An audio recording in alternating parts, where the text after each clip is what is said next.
The scent of cinnamon and nutmeg filled the house as I placed the last tray of chocolate crinkles on the counter. Carols played softly from the living room, where the lights of the Christmas tree twinkled against the window. I glanced over at Rick, sitting at the kitchen table with his phone. The glow of the screen lit up his face, his expression distant. "Are you coming to the cookie exchange tonight?" I asked, though I already knew the answer. He didn't look up. "You know those aren't my thing." I nodded, forcing a smile. "You're missing out." He didn't respond. His indifference had become a constant companion over the last few months, gnawing at me in moments like these. Still, I refused to let it ruin the night. By the time I arrived at Dana's house, the other women were already there, chatting over trays of intricately decorated cookies. I arranged my crinkles on the crowded table, careful not to disturb the delicate gingerbread houses and iced snowflakes surrounding them. The room buzzed with laughter and warmth, and for the first time, I felt like I belonged here. I poured myself a cup of cider and joined a conversation about holiday plans when the door opened behind me. I turned to see Maggie. She was the neighbor's daughter, barely out of college, her bright smile and casual confidence lighting up the room. She carried a tray of lopsided snickerdoodles and set them down on the table. "Maggie," Dana beamed. "I didn't know you'd be joining us." "Just thought I'd stop by," Maggie said, her voice cheerful but edged with hesitation. I studied her from across the room, my stomach twisting. She'd been spending more time at her parents' house lately, always so friendly when we ran into each other. Too friendly, maybe. My thoughts raced as Dana started asking Maggie about her break from school. "So, Maggie," Dana said with a grin, "what's been keeping you busy?" Maggie flushed, her smile faltering. "Oh, you know, catching up with friends, visiting neighbors." Neighbors. She glanced at me just for a second, but it was enough. My heart thudded in my chest as the pieces clicked into place. Rick's sudden interest in his appearance, the late nights he chalked up to work, the way he always seemed to have an excuse not to come to neighborhood gatherings. I sipped my cider and stepped closer to Maggie, keeping my tone light. "Reconnecting with neighbors, huh? That's nice. Anyone in particular?" Her face turned crimson. "Just everyone. It's been great seeing familiar faces." "That's funny," I said, tilting my head. "Rick's been reconnecting with neighbors too. Isn't that a coincidence?" The room fell silent. All eyes were on us, the laughter and chatter replaced by a thick tension. Maggie stammered something I didn't catch, her hands trembling as she reached for her tray of cookies. I smiled, though my chest burned. "You've been spending a lot of time at my house, haven't you? Baking cookies, catching up. It's nice to see such neighborly kindness." Maggie didn't respond. Her lips quivered, and without another word, she grabbed her coat and bolted for the door. The room erupted into murmurs, but I stayed calm, finishing my cider before thanking Dana and leaving. When I got home, Rick was still in the kitchen, his phone on the table. He looked up as I walked in, his expression wary. "Maggie left early tonight," I said, setting my keys on the counter. His jaw tightened, but he said nothing. I took a deep breath, the weight of the evening settling over me. "We need to talk." For once, he didn't reach for his phone. Rick stared at me, his hand frozen midair over his phone. The tension was palpable, thick enough to cut with a knife. I could feel my pulse hammering in my temples, but I refused to let it show. "Talk about what?" he asked, his tone neutral, but his eyes betrayed him. He knew exactly what this was about. I stepped closer, folding my arms across my chest. "Don't play dumb, Rick. About Maggie. About why she can't seem to stay away from this house when I'm not home." He sighed and leaned back in his chair, rubbing a hand over his face. You're being ridiculous. Ridiculous. That word sent a flash of anger through me. Am I? Because she looked pretty uncomfortable when I asked her about it tonight. Almost like she's got something to hide. People get awkward around you when you start grilling them. He snapped, but there was no heat in his voice. Just deflection. I stepped closer, my voice steady but firm. Rick, I'm not an idiot. Do you think I haven't noticed the late nights, the secretive texts, the way you've been checked out lately? He stood abruptly, the chair scraping against the floor. So now you're accusing me of what? Cheating? With Maggie of all people? He laughed bitterly, but it didn't reach his eyes. She's practically a kid. Don't you dare patronize me. My voice was sharper now. I saw the way she looked at me tonight. Guilty, embarrassed, like someone caught in a lie. And you're not exactly convincing me otherwise. He opened his mouth to speak, but I cut him off. And don't tell me it's all in my head. Not after everything. Rick ran a hand through his hair, pacing the kitchen. He looked cornered, like a man deciding whether to fight or flee. Finally, he stopped and faced me. It's not what you think, he said quietly. My heart dropped. Those words never meant anything good. Then what is it, Rick? He hesitated, his gaze dropping to the floor. Maggie's been going through some things.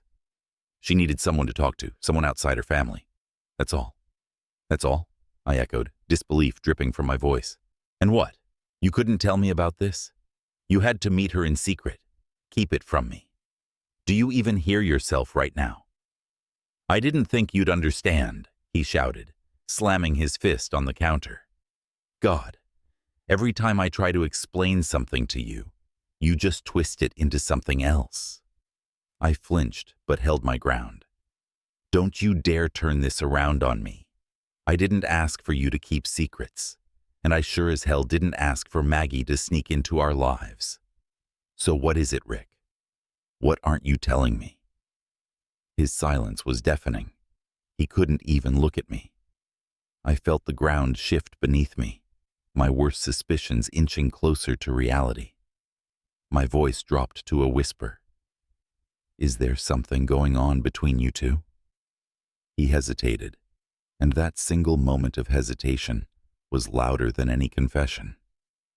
I didn't mean for it to happen, he said finally, his voice barely audible. My breath caught. The room seemed to tilt, and for a second, I thought I might collapse. You didn't mean for it to happen? I repeated, my voice shaking. So it did happen. It was one time, he said, his voice trembling. I swear, it didn't mean anything. It was a mistake. A mistake. That word felt like a knife twisting in my chest. I laughed bitterly, the sound foreign and hollow. A mistake? You call sneaking around with the neighbor's daughter a mistake? Do you have any idea what you've done? Rick reached for me, but I stepped back, the air between us now a chasm. I didn't want to hurt you, he said. It just happened. I stared at him, the man I thought I knew, and felt a cold wave of realization wash over me. Whatever we'd had, whatever trust had once existed between us, was shattered. You need to leave, I said, my voice steady despite the storm raging inside me. What? He asked, as if he hadn't heard me. You heard me, I said, my eyes locking with his. Get out, pack a bag, go to a hotel, I don't care. But you're not staying here. Rick opened his mouth to argue, but stopped when he saw the resolve in my eyes. He nodded slowly, defeated. I'm sorry, he said. But the words felt empty, like a shadow of something that might have once been sincere. I watched as he gathered his things, the sound of his footsteps echoing through the house. When the door finally closed behind him, the silence that followed was deafening. I sat down at the kitchen table, staring at the untouched tray of chocolate crinkles. They looked perfect, but beneath the surface, they were fragile, ready to crumble at the slightest pressure, just like everything else. The house was eerily silent after Rick left, the only sound the faint hum of the refrigerator. I sat at the kitchen table, my hands gripping the edge as if holding on to something solid would stop the spiraling chaos in my mind. I stared at the tray of cookies in front of me, their powdered sugar tops mocking in their perfection. Perfect on the outside, just like us, or what I thought we were. My chest tightened as a wave of anger bubbled up, not just at Rick, at myself, for not seeing it sooner, for letting it happen. But that anger needed a direction. Sitting there wasn't going to fix anything. I stood abruptly, the chair scraping against the floor. I wasn't done with this. Not yet. Maggie might have bolted from Dana's house, but she wouldn't escape me tonight. I grabbed my coat and marched to the front door, my steps firm, my resolve sharper than it had been in months. The night air was cold, the kind that bit into your skin, but I barely noticed. Maggie's parents' house was only a few doors down, their windows glowing with warm light, the perfect picture of a cozy holiday evening. I clenched my fists as I approached, pausing at the doorstep to gather myself. I rang the doorbell. It took a moment, but the door finally opened, and there she was, Maggie. Her cheeks were still flushed, her eyes wide with surprise, or maybe guilt. She had changed into a sweatshirt and leggings, looking far less confident than she had at the cookie exchange. "Hi," she said, her voice tentative. "Hi." My tone was colder than the air around us. "Can we talk?" Her eyes darted behind her, probably hoping her parents wouldn't overhear. She hesitated, then stepped outside, pulling the door closed behind her. "What is it?" she asked, her voice shaky. "What is it?" I repeated, incredulous. "You seriously don't know?" She looked away, biting her lip, and I could see the cracks in her composure. "I know what's been going on," I said, taking a step closer. "With Rick. He told me everything." Her head snapped up, her expression a mix of fear and shame. I didn't mean for it to." "Don't you dare." I cut her off, my voice low but firm. "Don't you dare say it just happened. You knew exactly what you were doing, both of you." She flinched, and for a moment, I thought she might start crying. "It wasn't supposed to be like this," she whispered. "What was it supposed to be, Maggie?" I snapped. "Some secret little fling to pass the time while you're home for the holidays. Something fun for you while you wreck someone else's life." She shook her head furiously, tears spilling over now. "No, I didn't mean to hurt you. I don't know what I thought. He made it seem like you didn't care about him anymore, like you didn't even notice him." Her words hit me like a slap. Rick had been feeding her lies, twisting the truth to justify his betrayal. My anger shifted, burning even hotter now. "And you believed him?" I said, my voice trembling. "You thought that made it okay? That it gave you a free pass to destroy my marriage?" "I didn't think," she sobbed. "I'm sorry. I'm so sorry."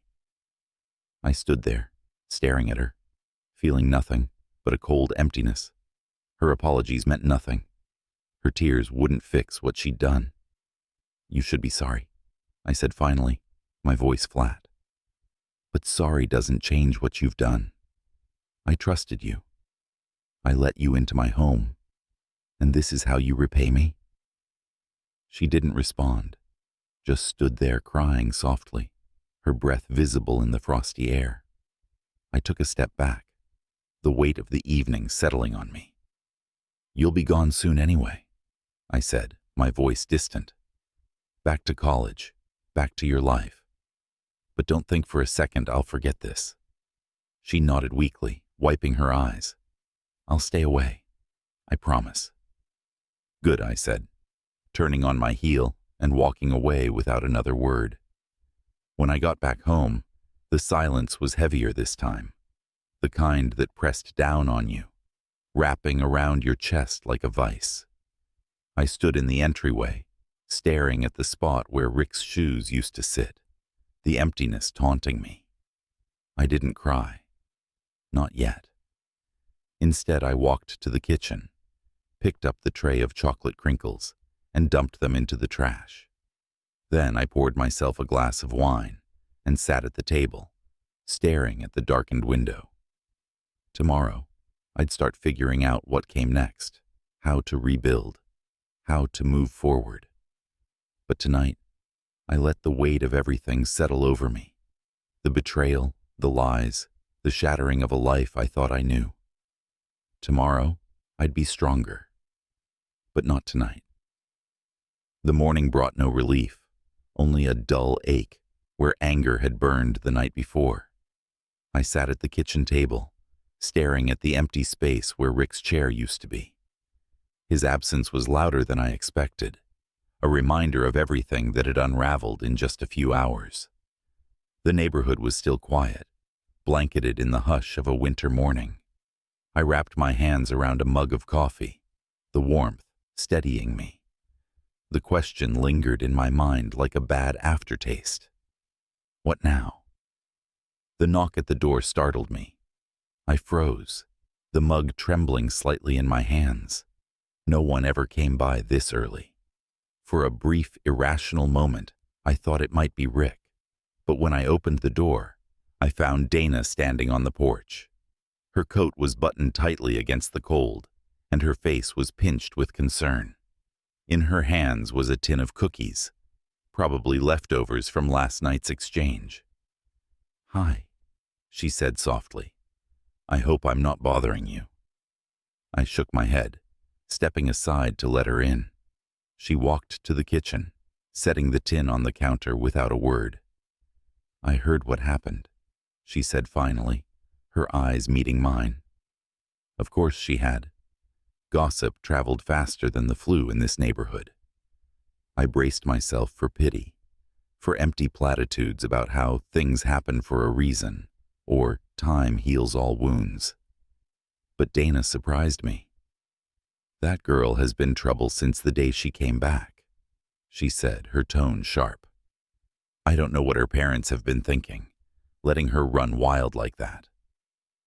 I blinked, caught off guard. "What do you mean?"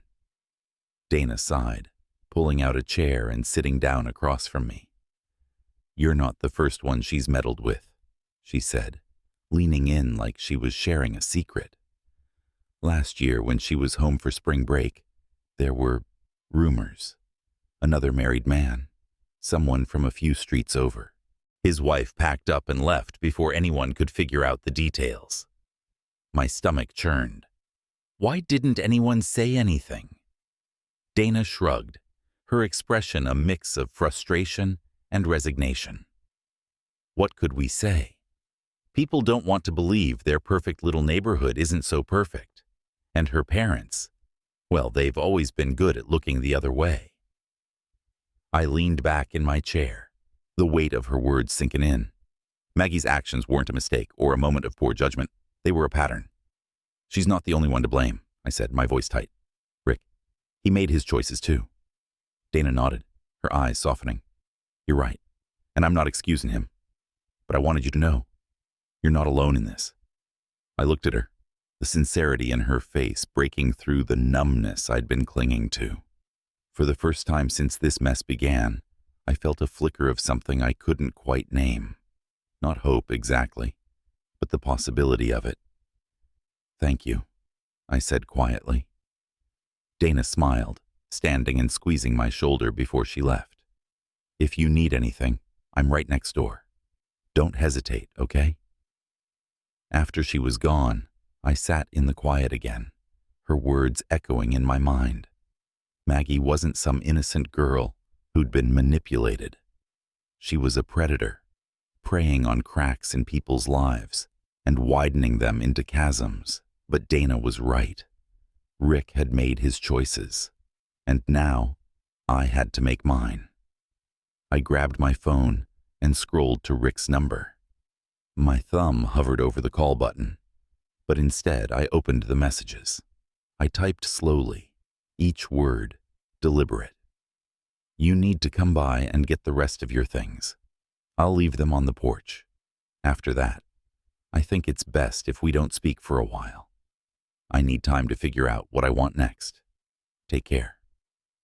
I hit send before I could overthink it, then set the phone down and exhaled. It wasn't closure. Not yet. But it was a step. One small, shaky step toward reclaiming the life Maggie and Rick had tried to take from me. And for now, that was enough. By the time Rick came to collect his things, the sun had dipped below the horizon, casting the street in a soft amber glow.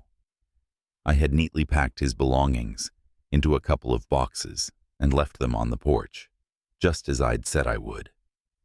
I didn't want to see him, didn't want to risk undoing the fragile sense of control I'd managed to build throughout the day. I watched through the window as he pulled up, the headlights of his car washing over the front of the house. He hesitated for a moment before stepping out, his shoulders slumped, his movements slow. He looked smaller somehow, diminished. But I didn't let myself feel sorry for him. He picked up the boxes without knocking, glancing at the front door once before walking back to his car. I stepped away from the window, my chest tight. When I heard the engine fade into the distance, I let out a long, shaky breath. It was over. At least, this part of it was. The next morning, I woke early, the house unnervingly quiet. For a moment, I stayed in bed, staring at the ceiling, unsure of what the day would bring. The weight of everything that had happened still pressed on me, but it felt lighter, manageable. By mid-morning, I found myself standing in the kitchen, staring at the counter where the cookie tray had sat just days ago. I grabbed a sponge and scrubbed the surface until it gleamed, erasing every crumb, every trace of what had been there. I was halfway through rearranging the pantry, anything to keep my hands busy, when the doorbell rang. I froze, my heart skipping a beat. For a brief moment, I wondered if it was Rick, coming back to apologize, to say the words I knew wouldn't make a difference. But when I opened the door, it wasn't him. Maggie stood there. She looked nothing like the confident girl who had breezed into the cookie exchange. Her eyes were red-rimmed, her hair tied back messily. She held a folded piece of paper in her hands, twisting it nervously. "I'm sorry to just show up like this," she said, her voice trembling. "But I needed to say something." I gripped the edge of the door, keeping my expression neutral. "You've said enough." "Please," she said, her voice breaking. "Just hear me out." I didn't want to. Every part of me screamed to slam the door and walk away, but something in her eyes stopped me. Against my better judgment, I stepped aside, letting her in. She stood awkwardly in the foyer, clutching the piece of paper like it was her lifeline. "I've been thinking about everything," she began, her words rushed. "About what I did. And I know I can't fix it, but I need you to know how sorry I am." I crossed my arms, leaning against the wall. "What do you want from me, Maggie? Forgiveness?" She shook her head quickly. "No, I don't deserve that. I've been talking to someone, a counselor. They're helping me figure out why I keep doing things like this." I raised an eyebrow, skeptical. "It's not an excuse," she added quickly, "but I've been trying to understand why I keep ruining things for people who don't deserve it. Why I keep hurting myself, too." I stayed silent, unsure of what to say.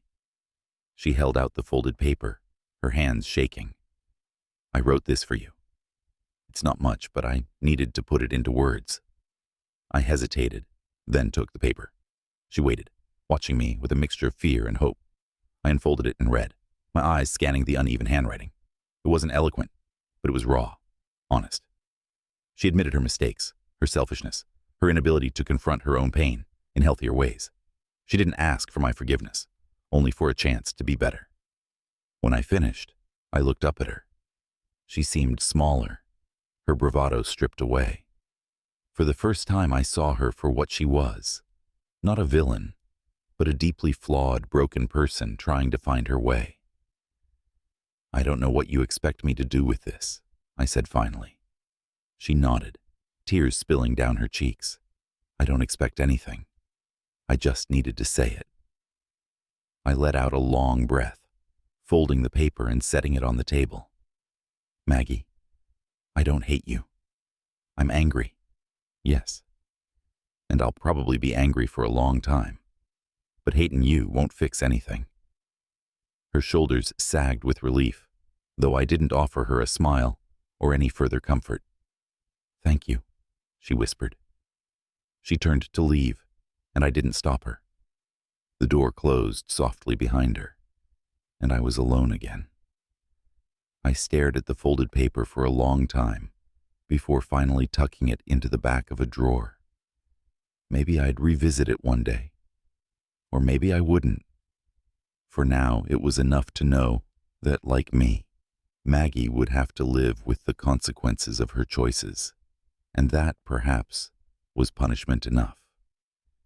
The days that followed were strange, a blur of routine overlaid with an undercurrent of unease. My house was quieter than it had ever been, but not peaceful.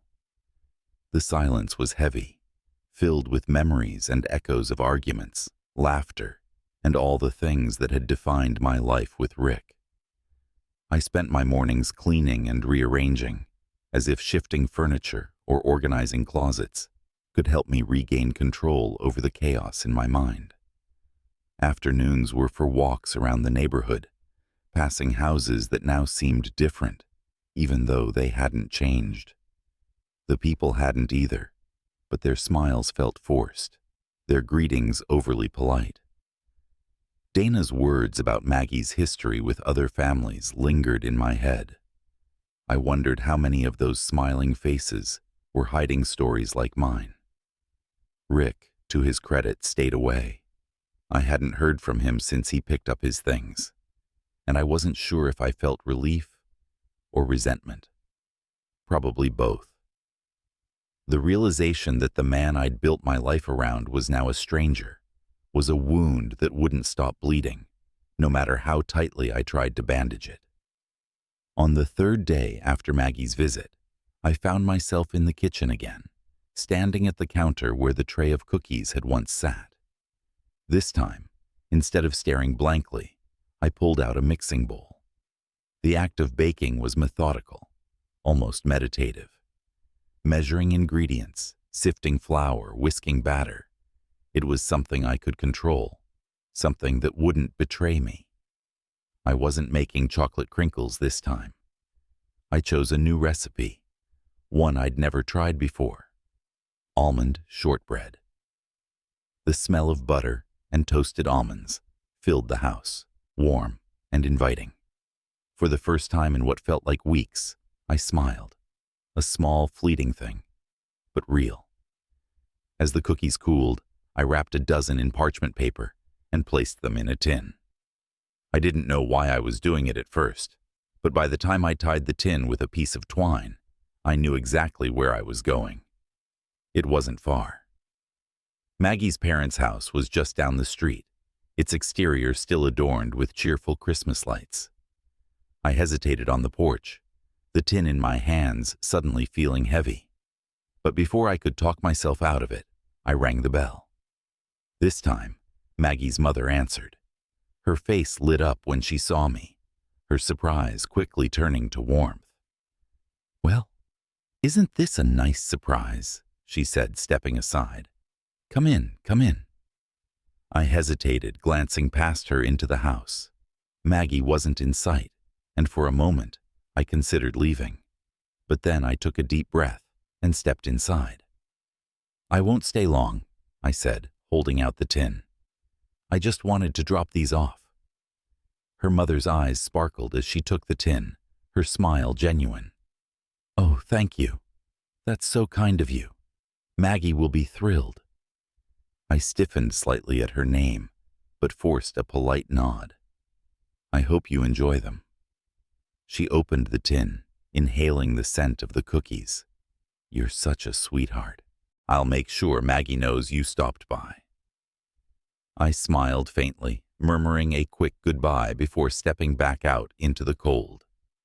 The walk home felt lighter, as if the simple act of giving had lifted some of the weight from my chest. I didn't forgive Maggie, not entirely, but I realized forgiveness wasn't for her. It was for me, a way to take back my life, to stop letting her and Rick live rent-free in my mind. That night, I curled up on the couch with a blanket and a book, the faint scent of almond still lingering in the air. For the first time in weeks, I wasn't thinking about what I'd lost. I was thinking about what I might gain, who I might become on the other side of this. Because life wasn't over. It was just different. And maybe, just maybe, that was okay. A week later, life began to settle into a rhythm, albeit a new and unfamiliar one. The house, though quieter, no longer felt oppressive. It was starting to feel like mine again, rather than a space haunted by what had been lost. I began focusing on small joys, things I hadn't made time for in years. A new recipe from a cookbook I'd bought ages ago, but never used. A long walk in the woods near the neighborhood. Coffee with Dana, who, despite her initial love of gossip, turned out to be a kind and steady presence when I needed it most. But the biggest step forward came on a day when I least expected it. I was tidying up the living room when I noticed something tucked under the edge of the couch. I reached down and pulled out Rick's old scarf, a soft navy wool thing I had bought him years ago for Christmas. It smelled faintly of his cologne, a scent that triggered an ache in my chest. For a moment, I just stood there, holding it. Memories flooded back.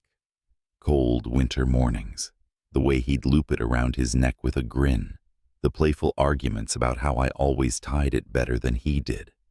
And yet, those memories didn't feel like they belonged to me anymore. They belonged to someone else, someone I used to be. I folded the scarf neatly and placed it in a bag with the last remnants of his belongings, a couple of books he'd left on the shelf, a pair of socks that had somehow evaded the initial purge. Then I sat down and composed a brief text. "I found a few more things of yours. I'll leave them on the porch for you to pick up. Let me know if there's anything else you need." Rick replied within minutes. "Thanks. I'll stop by later today." When the doorbell rang that afternoon, I didn't answer. I stayed in the kitchen, watching through the window as Rick approached the porch. He looked thinner, more tired than I remembered. For a brief moment, I felt a pang of sympathy. He opened the bag and glanced inside, his fingers brushing the scarf. His expression softened, and for a moment, he just stood there, staring down at it. Then he pulled out a piece of paper, a note I hadn't written. I frowned, confused, until I realized what it was. The letter Maggie had written to me, folded and forgotten in the drawer. Somehow it must have slipped into the bag when I was gathering Rick's things. He unfolded it, his eyes scanning the words. As he read, his shoulders stiffened, his brow furrowing. He folded the letter back up, tucking it into his pocket, before turning and walking briskly to his car. I didn't know what he felt in that moment, regret, shame, or anger at being confronted with Maggie's confession. But I knew it didn't matter. His reaction was his burden to bear, just as mine was mine. That evening, as I lit a candle and poured myself a glass of wine, I realized something. I felt lighter. Not happy, not entirely at peace, but lighter. The weight of Rick and Maggie, of betrayal and heartbreak, was beginning to lift. I wasn't healed. I knew that would take time. But for the first time in weeks, I could see a future. One that didn't revolve around what had been taken from me, but what I could build for myself. And that was enough. For now, it was enough. The final pieces of this strange chapter of my life fell into place on a crisp Saturday morning, 2 weeks after Rick had picked up the last of his things. I woke early, the pale winter sunlight streaming through the curtains, and for the first time in a long time, I felt a sense of clarity. The first thing I did was take down the Christmas decorations, the ornaments, the garlands, the lights. They all went back into their boxes one by one. It was cathartic, like clearing out the remnants of a season that had brought more pain than joy. The house felt bare when I was done, but it also felt clean, ready for a new start. I spent the rest of the morning writing. Not a letter to Rick or Maggie, not a journal entry filled with questions and grievances, but a list of everything I wanted for myself. Some of it was small. Try a new recipe every week. Plant flowers in the garden this spring. Take a painting class. Some of it was bigger. Redecorate the house. Make it asterisk, mine asterisk. Travel somewhere I've always wanted to go. And some of it was about healing. Learn to trust myself again. Let go of anger. When I was done, I pinned the list to the fridge, where it could remind me every day of the life I wanted to build. Later that afternoon, I decided to take a walk through the neighborhood. The air was cold, but invigorating, and I felt the sharp bite of winter on my cheeks as I strolled past the familiar houses. When I reached Dana's, she was out front, untangling a string of lights from a bush. She waved me over, her smile warm, despite the chill. "You're looking good," she said, her tone light but genuine. "Thanks," I replied, feeling better. Slowly but better. She nodded, stepping closer. "It's a process. But you're strong. You've got this." We chatted for a while about mundane things. Her plans to repaint her living room, the stray cat that had taken up residence on her porch. Normal, unremarkable things that felt like a balm on the wounds of the past few weeks. As I turned to head home, Dana called after me. "Hey," she said, her voice thoughtful.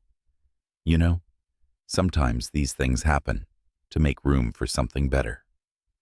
I didn't respond, just gave her a small smile and a wave. I wasn't ready to believe that yet, but the possibility lingered in my mind as I walked back to my house. When I got home, I brewed a cup of tea and sat by the window, watching as the sun dipped lower in the sky. The warmth of the mug in my hands and the soft light filtering through the glass felt comforting. This wasn't the life I'd planned. It wasn't the life I'd wanted. But it was mine now, and for the first time, I felt ready to embrace it. As the first stars appeared in the evening sky, I closed my eyes and let out a long, steady breath. The worst was behind me. The future stretched out ahead, uncertain but full of possibility. And that, I realized, was enough.